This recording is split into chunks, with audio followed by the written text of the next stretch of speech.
So you're ready to make an offer. Congratulations. Today I'm going to share with you several ways to make your offer stand out without necessarily doing it with the price. So before you make an offer, my suggestion is to follow this formula. It's helped hundreds of my clients successfully purchase properties here locally in Southwest Florida. Number one, call the listing agent and ask questions. Questions like, where is the seller moving to? What's their perfect timeline to close and move out of their home? Have they received any offers yet?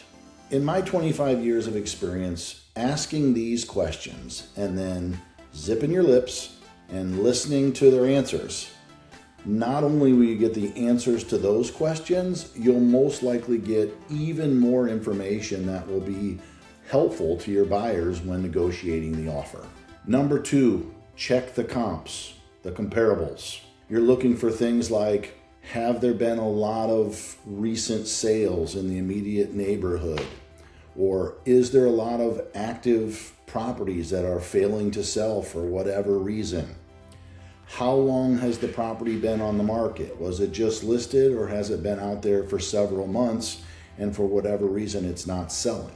Based on similar sales, is the asking price in line or are they way out of bounds? Value is what a buyer is willing to pay or has recently paid, not what a seller is asking. The next thing is to submit a thoughtful offer based on facts and your due diligence. Here are a few things that I commonly advise my clients on.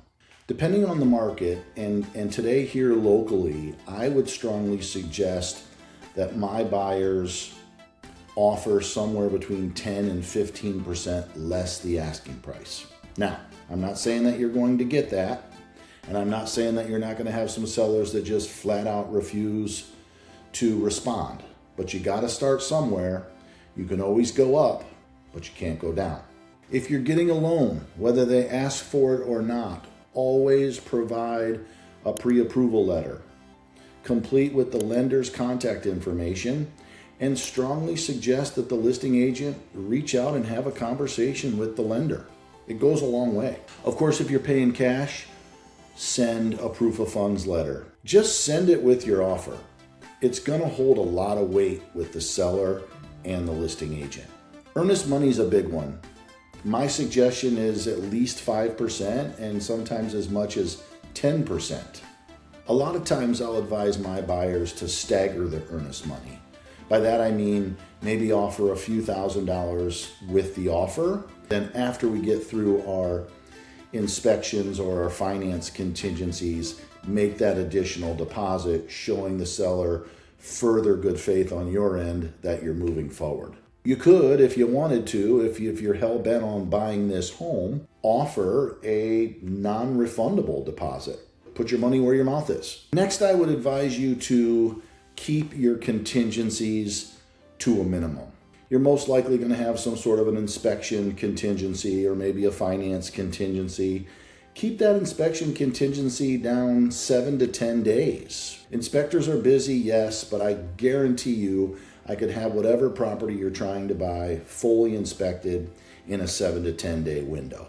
Finance contingencies, if your lender's already provided the pre-approval letter, there's really no reason that the loan can't be approved in 20 to 21 days, right? Show the seller that you're serious and that you're not looking to waste their time or yours. Okay, so we've built the offer. Now it's time to send it over. And that's just as important.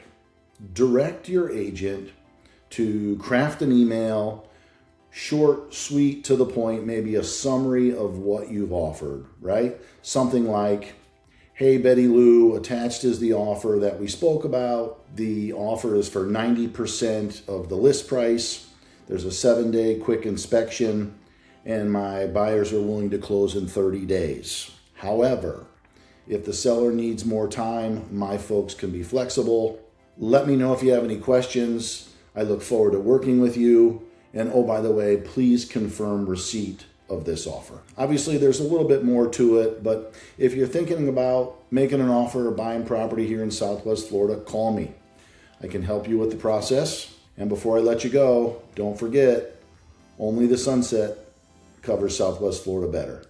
Have a nice day.